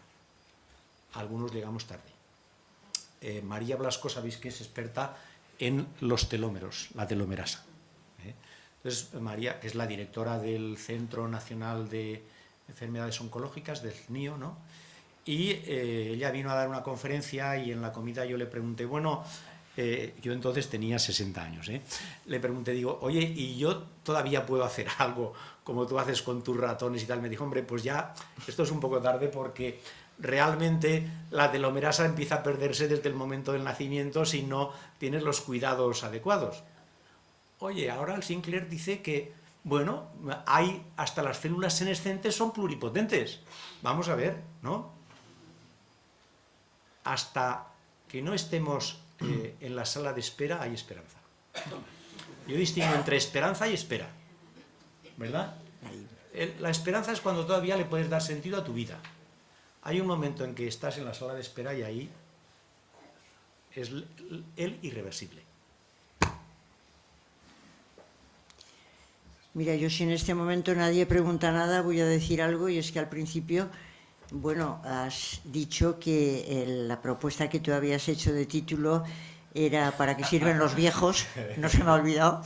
Y bueno, yo no había censura, sino que sugerí que ¿para qué sirven los viejos? No, ¿para qué sirven los mayores? Pero había su razón. Las palabras son muy importantes. Las palabras son muy importantes. Y una cosa que tú has dicho, que nos va a cambiar con todo esto la idea de qué es un ser humano, me gustaría preguntarte por qué. Porque me da la sensación de que, por ejemplo, la palabra viejo, a mí me parece muy expresiva como la utiliza Antonio Machado en ese poema que escribe cuando ha muerto su mujer, Leonor, en Soria, y él vuelve a su tierra otra vez, Andalucía, a los campos de Baeza, y va caminando por los campos y dice aquello tan bonito de por estos campos de la tierra mía, bordeados de olivares polvorientos, voy caminando solo, triste, cansado, pensativo y viejo. Me parece muy expresiva la palabra viejo ahí. Viejo, tú dices, ¿para qué sirve un ser humano? Cuando un ser humano no lo ve sentido a su vida, cuando no vive su vida con gozo, cuando parece que todo se le ha acabado, lo que está diciendo Machado es, voy caminando solo, triste, cansado, pensativo y viejo. Yo creo que la palabra viejo ahí quiere decir se ha perdido toda esperanza, porque la esperanza solo no es de la salud o de la sanación. Hay personas que tienen una salud precaria y sin embargo tienen un impulso vital impresionante y además se lo contagian a otros y los llevan hacia adelante. El problema de qué es un ser humano yo creo que no tiene que ver solo con la biología, con la salud, con lo que comemos, con lo que nos prometen en estas historias del envejecimiento, sino que tiene que ver con que tengas un sentido en tu vida, que tengas una ilusión para tu vida. Y la palabra viejo, dicha en ese sentido profundo de la palabra, quiere decir, ya he perdido toda esperanza, ya no me interesa nada lo que hay por este mundo, ya puedo desaparecer, y si no desaparezco da igual, porque no tengo nada que hacer. A mí me parece que eso tiene muchísimo sentido y por eso la palabra viejo la evito bastante y digo esa de mayor, que tampoco me gusta mucho, porque es muy paternalista. Se dice nuestros mayores y nadie dice nuestros menores. Y entonces, claro, al final, pero hay que encontrar palabras que vayan porque yo creo que esa expresión quiere decir que es un ser humano. Un ser humano es alguien que todavía tiene esperanza, que todavía tiene ilusión, que todavía tiene ganas de hacer cosas y puede estar enfermo o puede estar sano, pero no es solamente cuestión de salud y enfermedad. Estoy segura de que estás de acuerdo conmigo. Estoy de acuerdo al 100%. Bien. Además, yo, como ves, me dejo censurar siempre. Pero fíjate, has dicho algo que es muy interesante, ¿no? Efectivamente, ese momento, después de una larga vida, ¿no? Porque ese momento en que le pierdas el sentido a todo también te puede suceder en la adolescencia, ¿verdad? El incremento de las tasas de suicidio tienen algo que ver con algunos problemas en que uno le ha perdido el sentido a la vida, ¿no?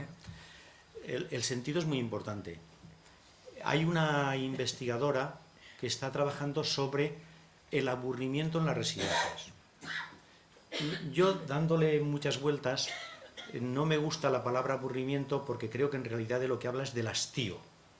El hastío es bastante más fuerte y profundo que el aburrimiento. A los niños, recuerdo a mis hijas cuando iban al coche, papá, me aburro. Ahora, a ver, no estaba en ese sentido de aburrimiento, ¿verdad? En ese sentido profundo de hastío vital. Y ciertamente las residencias producen mucho hastío vital porque allí las personas no cuentan como personas. El horario, para empezar, está montado en función de los turnos de trabajo, no en función de las horas de día y de noche. Da igual que sea invierno que verano. Hasta ahora te tienes que levantar. O sea, si todas las personas tienen que estar levantadas a las 8, pues algunas hay que levantarlas a las 5. Y a las 5 de la mañana están empezando a levantar, ¿verdad? Y si todas las personas tienen que estar dormidas a las 12, algunas tendrán que estar durmiéndose a las 8.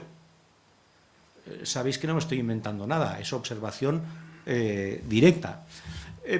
Por tanto, en la sociedad contemporánea generamos mucho hastío vital, pero si al mismo tiempo uno contempla que va a poder vivir una vida larga desde el principio y la educación está orientada a que tendrás una vida larga con distintas oportunidades y flexibilidad de seguir itinerarios, derroteros diferentes y, oiga, usted ha estudiado esta carrera y es para ser esto, y como no sea esto tendrá una frustración tremenda en la vida. Pues no, usted se ha formado, pero a lo largo de la vida es posible que se forme para 3 trabajos diferentes, o para 4, o para 5, no lo sabemos. Este esquema secuencial es un esquema que genera mucha frustración, no solo en ese ámbito, sino en muchos otros. Como os digo, esto ya Chudakov en ese libro del año 92 lo explicaba muy bien, ¿no? Cómo todo lo hemos orientado en función de esta estructura secuencial. Y no, hay que orientarlo en función de la vida y el sentido. El sentido para mí es una palabra capital. Uno tiene que encontrarle sentido a las cosas que hace. Cuando no le encuentra sentido a las cosas que hace, efectivamente, ¿para qué sirve la vida? Si esto se convierte en algo patológico, pues lo que uno desea es irse. Y también habría que tener medios para que uno en la vida pueda irse cuando quiera y de la mejor manera posible. No hemos tratado el fin de la vida porque eso no formaba parte, aunque están las empresas funerarias, que sabéis que tienen garantizado el trabajo. Si hay empresas que no van a tener paro, son las empresas funerarias, ¿eh? O sea que este es un tema muy interesante, ¿eh? Bueno, pero estoy totalmente de acuerdo en que vejez, en ese significado que ha tenido históricamente, con esas cargas, hoy solamente sirve para hablar de ese momento, de eso cuando estás, como yo digo, en la espera sin esperanza. Dimitri, que está hoy muy... Interesante la observación de Adela. Quería añadir una cosa. Hay en psicología una teoría que ahora, bueno, no está muy de moda, pero es análisis transaccional, que habla de que todas las personas tenemos un guión, como si fuera un guión cinematográfico. Entonces, cuando se nos termina el guión, nos sentimos viejos. Entonces, cuando termina el guión, como que la vida pierde sentido. Que ese es entonces, eso puede ocurrir a los 16 años o puede ocurrir a los 100. Pero realmente creo que ahí es un punto donde se puede trabajar, porque en el momento, además creo que pasa, el momento cuando las personas, pasa con las parejas, cuando se hacen mayores, muere uno, muere el otro, pierde el sentido. En ese momento, es decir, cuando se pierde el sentido, de alguna manera se pierde la vida. Entonces a mí me parece que es un punto en donde quizá como sociedad se debería trabajar para que eso se prolongue lo máximo posible. Y por eso, eso no depende de la edad, pero efectivamente depende de ese final, de ese guión de vida, que creo que está implícito en el poema de Machado que has mencionado, Adela. Y claro, no es lo mismo que desde el primer momento que tú empiezas a socializarte, sepas que en esa sociedad hay una esperanza de vida de 100 años, ¿verdad?, que tú a los mayores del pueblo los veas con 30 años, como yo los veía en la infancia, con unas caras. Ahora miro las fotografías y dices, ¿qué cara tenía esta persona? ¿Qué cara no? ¿Qué cara tenía mi madre? ¿Qué cara tenía mi padre? ¿Verdad? ¿Qué cara de personas ancianas tenían?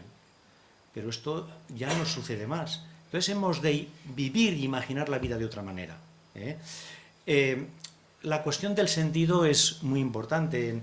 En el mundo anglosajón utilizan la palabra propósito, ¿no? Me gusta mucho ver cines, leer libros, etcétera, etcétera. Me inspiran más que los libros de sociología, que os voy a decir, en esta edad ya me inspiran más que los propios libros de sociología, ¿no? Y hay una serie que se llama Shogun, que viene muy a cuento de lo que quería deciros. En la India y en Japón, el sentido de la vida de la mujer lo da el marido. Por lo tanto, cuando el marido muere, especialmente en determinadas zonas de la India, a la mujer se la quema en la pira con el marido, ¿verdad?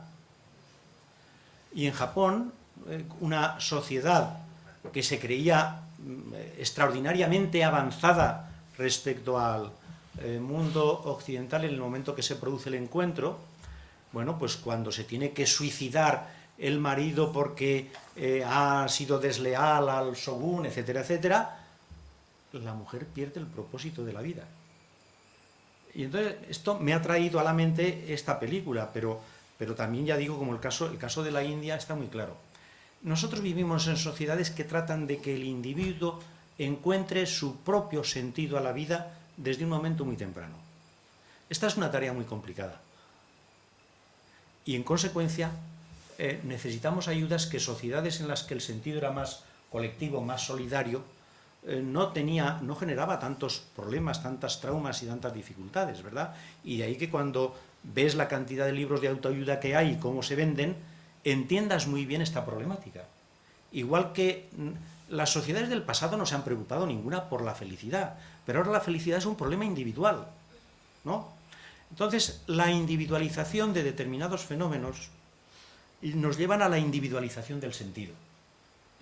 Y a lo largo de una vida larga has de encontrar fuentes de sentido diversas, ¿no? La interdependencia colectiva es muy importante. Y por eso creo que cuando las personas nos jubilamos, sentimos, yo lo he sentido así, jubilación forzosa como una especie de hachazo que te corta todo un conjunto de lazos sociales que tú tienes a través del trabajo. Luego ya los he recuperado en parte, no los recuperas nunca del todo, porque ese efecto formal es un efecto real. Por lo menos para mí lo ha sido, ¿no? Los demás tampoco te ven de la misma manera, etcétera, etcétera, ¿verdad? Todo el mundo nos vemos de otra manera. Entonces, el sentido es una cuestión fundamental. Y efectivamente, la vejez es la pérdida del sentido. A mí cuando me mandaban el tema de lo de la jubilación, me ponían jubilación forzosa. Y yo decía, ya lo sé, no me lo diga otra vez. No hace falta que me lo repita tanto. Bueno, yo creo que si no tenéis más preguntas o tenéis más preguntas. Bueno, pues yo creo que no hay que agotar a nuestro ponente porque si no, no querrá venir otra vez. No hay problema. No querrá venir otra vez. Muchísimas gracias, Antonio. Como has visto, ha sido un verdadero éxito, lo hemos pasado estupendamente bien, hemos aprendido muchísimo, hemos dialogado muchísimo y nos llevamos muchos recados para darle vueltas y para seguir hablando entre nosotros. Gracias mil.